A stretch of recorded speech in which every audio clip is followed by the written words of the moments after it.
Perhaps you've heard of Uber, a company that allows customers with smartphones to request a ride from Uber drivers who use their own cars. So if you're in need of a ride somewhere, you might use this smartphone app to request a ride. Then Uber would route that request to a driver who'd come and pick you up. But what if there aren't any drivers available to respond to the request? How does Uber ensure that it has enough drivers to match with passengers at any given time? One way Uber does this is through surge pricing. This is a strategy that uses the principles of supply and demand to set the price.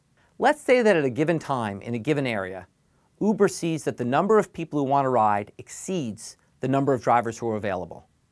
That is, the demand for drivers is greater than the supply of drivers. In such a case, Uber may use surge pricing and increase the price of a ride by some percentage, maybe 20% or 50%. In extreme cases, Uber can even double or triple the price. Let's think about what happens next. If you're someone who needs a ride, you might be a little annoyed. The price of your ride just went up. Do you still want to ride at this higher price? Well, it depends on how much you really wanted the ride in the first place. For some people who really need the ride, they're willing to pay the larger fare. But some people might think the new price is too high and opt to walk or take a bus instead.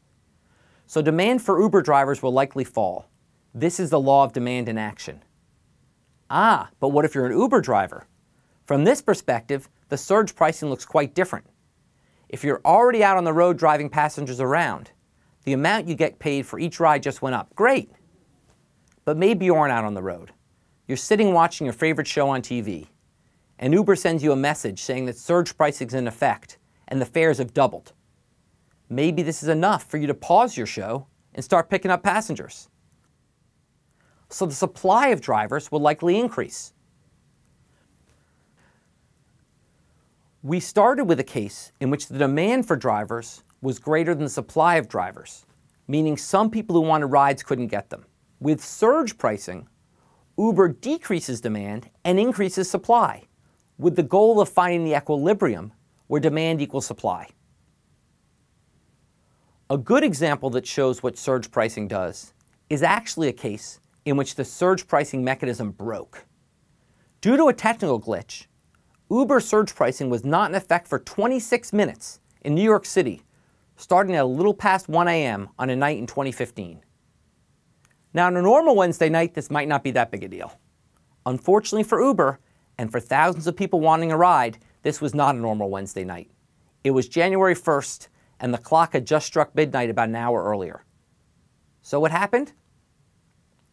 Take a look at this graph that shows time on the x-axis and the percentage of New York City Uber requests completed on the y-axis.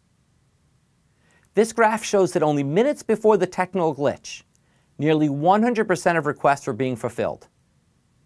But for those 26 minutes during the surge pricing glitch, fewer than 1 in 5 people who requested a ride got a ride.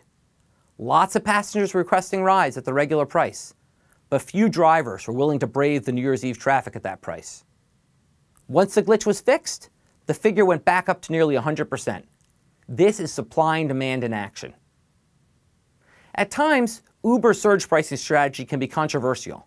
For example, in the case of a natural disaster or safety emergency, when Uber's surge prices may be perceived as taking advantage of people who really need transportation and have no other options.